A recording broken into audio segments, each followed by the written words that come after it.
o amor pela cidade, o amor por São Paulo e o amor para o Brasil. Nós temos que virar essa página. E eu tenho coragem de, perante a senhora telespectador, o senhor telespectador, a você, meu jovem futuro do Brasil, de ter escolhido já abertamente, porque ou nós sejamos autênticos e sinceros para lavar a alma do Brasil, lavar a alma do brasileiro, para afastar essa corja de bandidos, porque eu vivi no meio deles, eu sei quem eles são, não salva um. E aqui eu trouxe o meu livro com essa mensagem que define a história. Como não existe o acaso, ao ler as folhas 365, entenderá grande parte do seu sucesso pessoal e profissional, porque ninguém sabe, não existe o acaso. As folhas 365, quem escreveu foi Francisco Antônio de Oliveira, desembargador, que foi presidente do Tribunal Regional do Trabalho em Brasília. É preciso sonhar. Olha que beleza! Ofereço essas linhas em homenagem aos seus relevantes e inestimáveis serviços no Judiciário Nacional, salvando o Brasil do mal político. Muito obrigada, professor. Que beleza! Do mal político. Agradeço. Mercê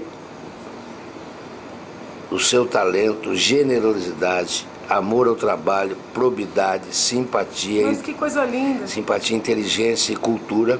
Ofereço a minha luta em favor da sua eleição para deputado estadual espontaneamente. Nossa, muito obrigada, professor. Que bonito. Do autor e seu admirador, José Alfredo. Muito obrigada, professor. Pois é. Vou aprender muito com essa obra. Agradeço nessa correria, muito. Os últimos dias, ela achou um momento para nos receber. Trata-se da vanguardeira, da heroína do impeachment, que conquistou todos nós brasileiros, especialmente a minha pessoa. Muito obrigada. Janaína Pascoal, além de tudo, minha colega advogada. É verdade. Com um livro editado aqui, ó. Ela doou a família inteira, a Luana, seu irmão, não é? Estamos aqui. Esse aqui foi minha tese de livre docência, em gerência indevida, né, tratando sobre crimes omissivos. Esse aqui, deixa eu mostrar para o senhor, passa para mim aqui. Senhora no céu, você. Esse aqui foi dissertação de mestrado da minha irmã. Ela fez uma pesquisa sobre mais de 2.000 acórdãos referentes a estupro. Da minha irmã Noara Pascoal. Esse aqui da minha irmã Luana Pascoal, que analisou também mais de 600 decisões da Justiça Federal, aplicação da pena, né, também mestrado. E esse é o mestrado do meu irmão Jorge Pascoal, que tratou das nulidades no processo penal. Então, realmente, a paixão pelo direito, com a graça de Deus, está no sangue da família. Está na estirpe. Eu fui a primeira a cursar, né, direito. Meu pai é psicólogo, minha mãe é dona de casa. Mas depois de eu começar, além dos meus 3 irmãos, vários primos e o meu cunhado, que é mais novo do que eu, também veio seguindo essa trilha. Então, acho que a paixão que eu tenho pelo direito acabou, de alguma maneira, contagiando essa garotada, que já não é mais garotada, né? Mas na época E aí, às vezes, eu falo assim, meu Deus do céu, se eles não forem felizes na carreira, vão jogar a culpa pra cima de mim. Porque eu sei que fui eu que influenciei, entendeu? Vieram os 3 irmãos, um primo chamado Gilberto, uma prima chamada Natália, o cunhado Gabriel e outros tantos da família. Então é uma paixão mesmo, o direito tá na... Eu acho que o direito é o caminho. É o sangue. Tá, e quando eu fiz o pedido de impeachment, era como se eu estivesse tirando as aulas da teoria e colocando na prática. Falei pra você que eu chorei, né? Não, mas olha, é um negócio assim, que meus avós queriam que eu fizesse medicina, né? Eu também era pra isso. Meu avô não queria que eu fizesse direito, não, porque ele falava que eu era muito boazinha, que eu não ia aguentar, que era muita coisa ruim e tal. E aí, quando eu fiz o pedido de impeachment, eu senti assim, poxa, eu estudei direito para fazer isso, entendeu? Porque era como se eu estivesse fazendo um trabalho mesmo voluntário pelo meu país, sabe? Muito, muito legal. Assim, olhando como o senhor é professor, o senhor vai entender. Essa coisa de tirar a teoria, né, dos livros e jogar na prática. Na prática. Então, esse é meu, esse é do senhor, esses são do senhor. Engraçado, dei eu estou recebendo 4. Pronto, muito legal. Mas o maior presente... O seu vale por 5, pronto. Mas o maior presente que você poderia nos dar é a sua vitória. Eu preciso da sua vitória. Ô, professor, mas... Da sua sinceridade, da sua competência, da sua cultura. Eu vivi nesse meio. Fecho o nariz, o cheiro é horrível. Não conheci um que se salvasse. É mesmo, professor? Infelizmente. A minha esperança é você, o Major Olímpio e o Jair Bolsonaro. Obrigada, professor. Eu fui o prefeito mais jovem, o vereador mais jovem da história da minha cidade. Sou filho de revolucionário de 32. Ai, que lindo, sério? Esse pai que está lá em cima... Deus abençoe. Me ensinou civilidade, moralidade e patriotismo. Olha... 32 já mostra, né, essa natureza de vanguarda de São Paulo, Sim. né? Que, de certa forma, quando a gente pensa no processo de impeachment, também tem esse protagonismo de São Paulo, sem nenhum demérito. Eu sou apaixonada pelos outros estados, Sim. em especial Pernambuco, que é da origem da minha família, da tua mãe, né? da minha avó. Mas... Por parte de mãe ou de pai? De pai. De pai. Mas essa coisa de juntar 3 advogados, né? O doutor Hélio, professor Miguel num segundo momento, e eu, de São Paulo, eu acho que é interessante. Miguel realizou. Remonta muito o 32, né? Sim. Remonta muito o 32. Você nasceu aqui em São Paulo? Sim. Capital. Quantos irmãos? Mais 3. Somos em 4 irmãos, isso. Você que é o mais velho? Eu sou a mais velha. Janaína? Depois vem Luana, que é a autora desse aqui, de aplicação da pena. A Inoara, que é a autora desse do estupro.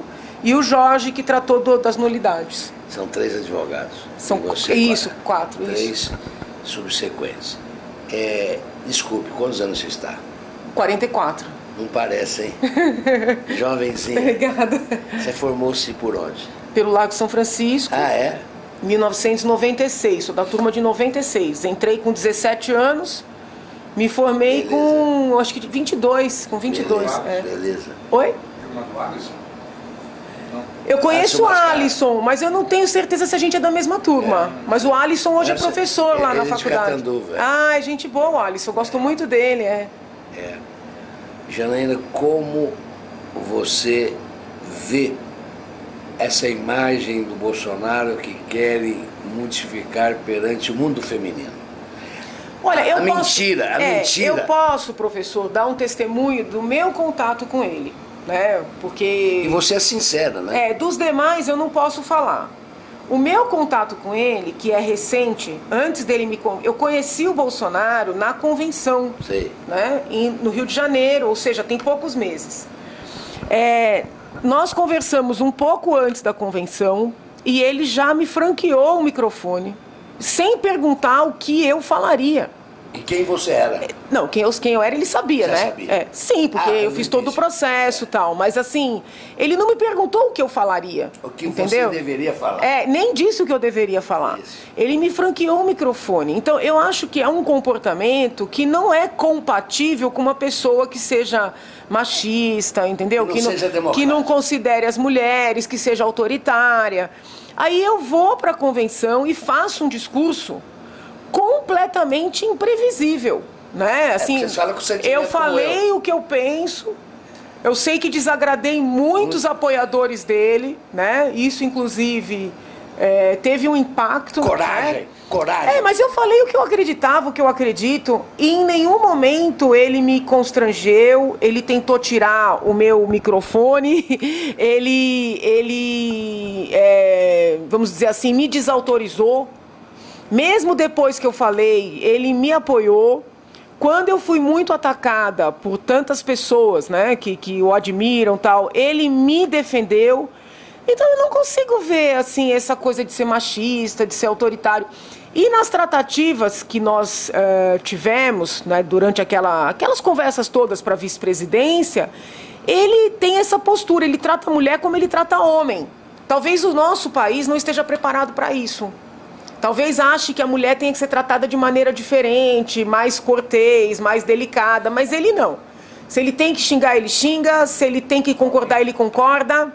Entendeu? Ele trata de igual para igual. E eu tô acostumada com isso, porque eu também sou assim. Tratar homem e mulher igual, né? Porque é igual. Entendeu? Então, assim, eu não vejo machismo nesse aspecto, eu não vejo, entendeu? Você é testemunha disso. Então, assim, eu posso dar o depoimento de como foi o tratamento dele comigo. Sim. Consegue entender? Eu não tenho como falar dos demais. O episódio com a deputada Maria do Rosário, eu acho importante esclarecer, eu não acho bonito nem um homem xingar uma mulher, nem uma mulher xingar o homem. Eu acho que a gente tem que tentar ter uma fala respeitosa, mesmo quando a divergência é profunda, né? Profunda. Eu tento fazer dessa forma e eu ensino isso para os meus alunos. Então, eu não gosto, né, do fato do deputado utilizar esse palavreado. Disse isso para ele, entendeu? Eu falei, o senhor... Você é autêntica, minha filha. Eu não minto. Eu falei, eu não gosto, o senhor não deveria fazer dessa forma. Agora, nós temos que contextualizar. Naquele episódio, sim, quem estava defendendo as mulheres era ele. Sim. Porque ele ficou nervoso porque ele estava defendendo a mocinha que foi estuprada e morta. É isso aí. E a deputada Maria do Rosário estava defendendo o estuprador. O bandido, entendeu? Cara. Então eu acho que isso tem que ser dito, né? É claro que eu preferiria que ele debatesse com ela sem utilizar aquelas expressões. Mas não é uma questão de machismo. Eles ficaram nervosos, entendeu? Os dois ali entraram num conflito. E ele que estava defendendo a vítima, no caso, uma mocinha. Entendeu? Então, o que eu penso ali? Não tem crime de incitação ao estupro ali. Não tem crime. Né? Eu vejo, e não é nem porque ele é parlamentar e tem direito a falar. Eu acredito que ali não havia crime mesmo. Em nenhum momento ele estava incentivando ninguém a estuprar ninguém. Né? Ele estava debatendo uma situação, perdeu a cabeça, né? Exorbitou ali na hora das expressões, mas ele nunca incentivou ninguém a estuprar, ele estava defendendo uma vítima de estupro. Isso tem que ser dito, entendeu? Porque as pessoas fazem de um jeito como se ele estivesse ofendendo as mulheres, tiram aquela situação num contexto, né? O outro lado. Né? Como agora, jornalistas têm me telefonado, dizendo, o que a senhora acha dele ter ameaçado a ex-mulher? Eu falei, gente, mas a mulher já desmentiu. A ex-mulher já disse que não foi ameaçada. Só que as pessoas continuam fazendo matéria sobre um assunto que já está esclarecido, entendeu? Então, assim, o meu contato com ele, muito embora tenha sido curto, eu não tenho assim um acesso, uma proximidade, eu tenho que falar a verdade. As pessoas às vezes me ligam e falam, olha, dá esse recado para ele. Eu não tenho essa proximidade. Mas o contato que eu tive com ele, muito embora tenha sido breve, foi um contato positivo. Entendeu? Eu tive uma boa impressão dele, parece uma pessoa que gosta muito do país, né? Eu duvido que alguém goste mais do que eu, mas eu percebo que ele também gosta muito do país, que ele está disposto a trabalhar pelo país, entendeu? Então eu acho que nesse contexto é o melhor quadro que a gente tem, né? Até porque ele tem muitos apoiadores e por força desse apoio maciço é o único que tem condições de enfrentar a máquina que é o PT. Né? O PT é uma máquina, eles são muito competentes, gente, vamos dizer a verdade. Eles conseguem criar discursos envolventes, eles conseguem transformar uma grande mentira numa uma aparente verdade, eles têm muito marketing. Então, assim, a gente muito dinheiro, infelizmente, né? Então a gente tem que unir forças com aqueles que têm condição de enfrentar. Eu vejo dessa forma. Os senhores estão sentindo, o senhor que está nos vendo, um novo Brasil, uma nova Assembleia Legislativa. Por isso, essa transparência, os senhores percebem na palavra dela, no brilho dos olhos, a sua lealdade de vida. Ela mesma tem a coragem de dizer o que aconteceu com a Maria do Rosário e a sinceridade de dizer, eu não tenho liberdade de chegar e dizer alguma coisa, mas eu tive a coragem de fazer um pronunciamento. Então, senhores percebam, eu que sou com 48 anos de vida jurídica advocatícia, não é? Aos 72 anos de idade, Eu que vivi nesse meio podre, eu conheço cada um deles.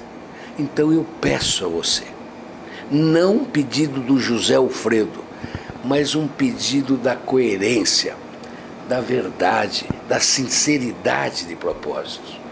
Perceba nessa gravação que eu vou transmitir várias, inúmeras vezes, todo dia às 8, ao meio-dia, às 20 horas, no programa Atualidades, e ao longo da rede social, todas as vezes que os senhores assistirem esse depoimento sincero, numa correria da vida que ela abriu espaço para nos receber, a coerência, a sinceridade, a lealdade e, acima de tudo, a sua competência.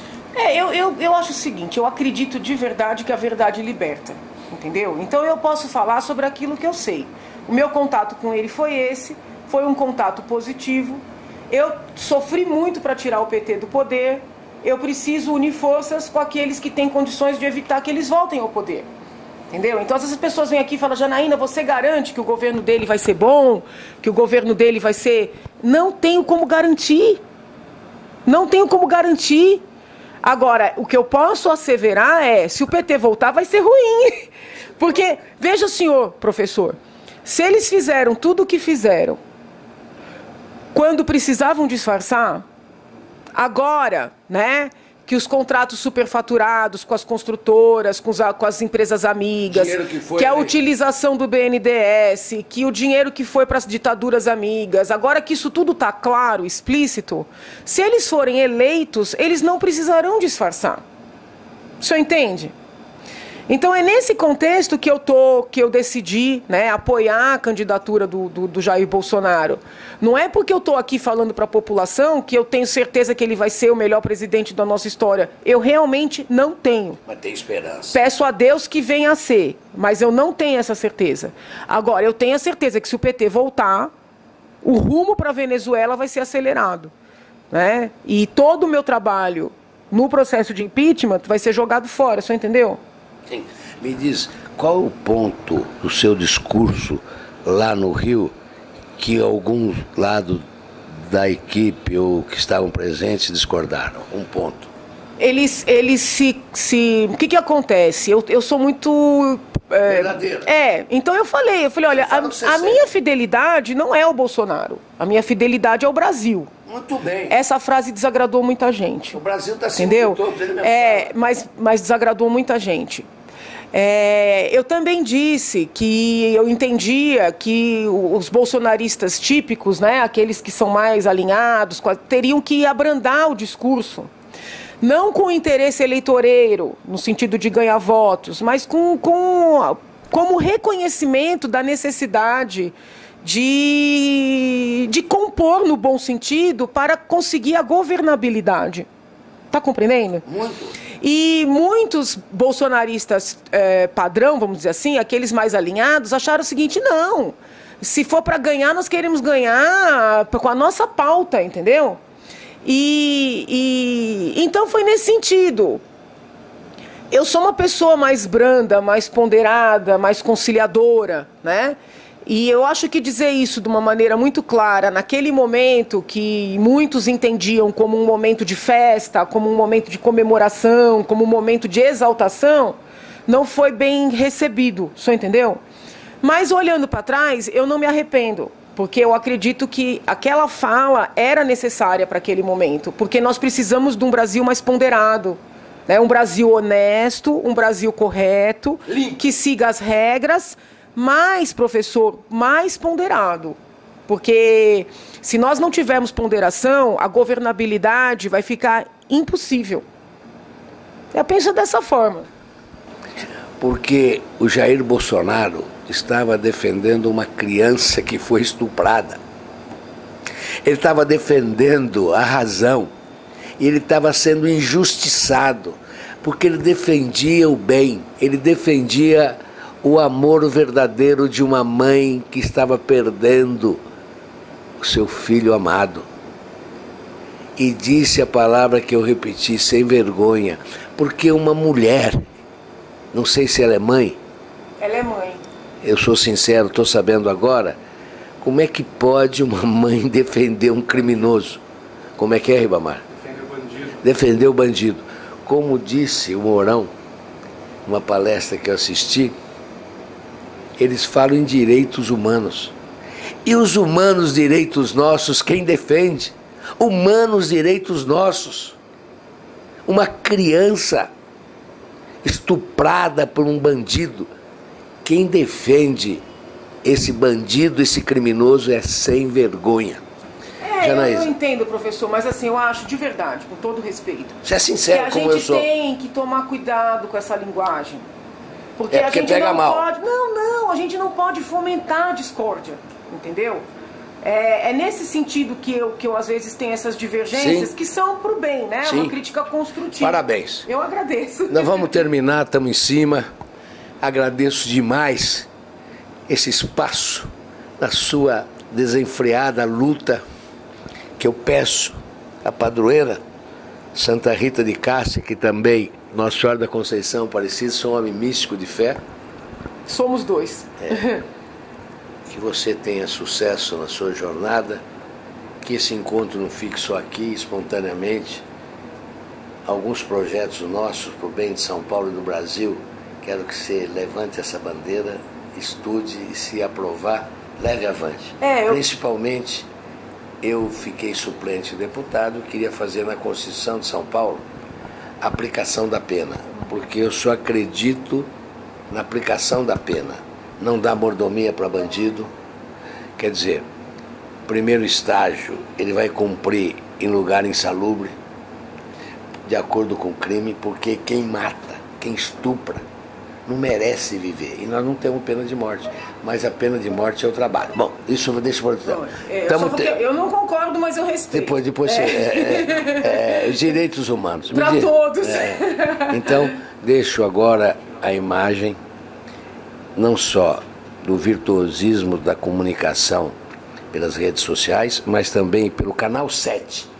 Mas o senhor está dando oportunidade para outras pessoas, sim, né? Não estaria aqui se não tivesse dado já mais de 5 entrevistas. Ah, que bom. Só que ninguém foi com a sua sinceridade. Ah, mas eu sou transparente, entendeu? Por isso que eu tenho muita gente que não gosta de mim, mas eu gosto de todo mundo, então, com a graça de Deus. Deixamos bem claro que ela teve preocupação ao nos receber, se havia o direito, como professor de direito eleitoral, eu posso dizer que se eu vim até ela, se eu estou aqui, é porque eu conheço a legislação e não gostaria de trazer nenhum prejuízo a ela e nem a ninguém. Tá certo, professor. Então eu deixo as nossas imagens da TV Cidade, quero que você guarde isso na sua história, que a TV Cidade, Canal 7, participou da sua vitória.